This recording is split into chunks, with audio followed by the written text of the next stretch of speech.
Well, we are finally going to get Bagheera fixed. I mean, finally, it's only been a week, but we got a plan. We've got parts. We're going to get Bagheera all fixed up here and back on the road. I'll show you what happened. We broke the front axle. It just completely snapped, basically right at the fad, and just, catastrophic failure.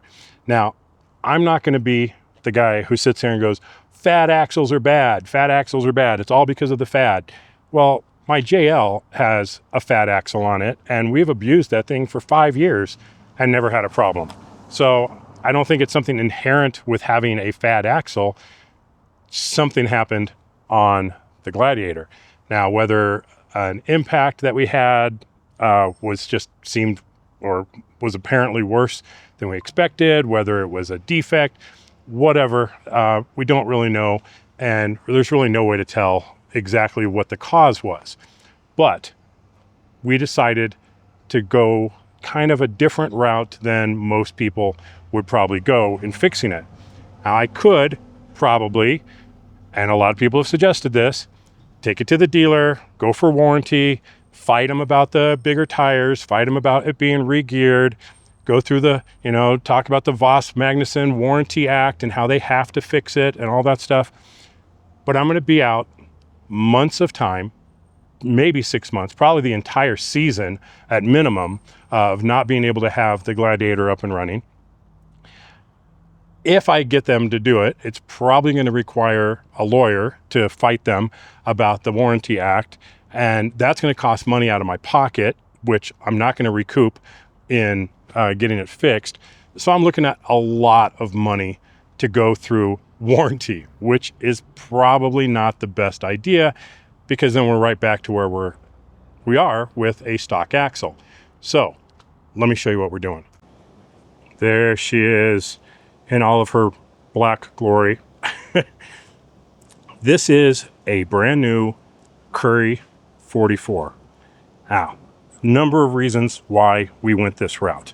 Number one, the housings are way, way beefier. They're a lot thicker material. The walls are much thicker, far less likely to have the same problem. It does not have a fad on it, so it's a stronger tube overall. Your housing, much beefier, way more solid. In fact, the internals are 14 pounds heavier than stock just because of how much more reinforcement there is on it. And the downside to this is that we're going with an Eden E-locker. Now, I say downside because it's not quite as simple as you might think. The downside is I can't hook up this E-locker to the factory Rubicon locker switch. It doesn't put out enough voltage to trigger the E-locker. So the front locker is going to have to be on an auxiliary switch. For now, it's just going to go on my aux 1. I'll hit that for the front locker, and I'll hit the paddle on the dash for the rear locker. Little inconvenient, but hey, it's kind of the price we pay for going with something aftermarket and having to deal with it this way. Now, if you notice from this video, let me show you that clip again. The steering stabilizer is shot. So we're going to upgrade that. And for that, we're going to go with a Fox 2.0 ATS, which is an adjustable steering stabilizer. It's going to be stronger. It's going to be better. It's going to be relocated a little bit, so it's less likely to get hit by anything. And it's adjustable, so we can tune it to how we want the steering to feel.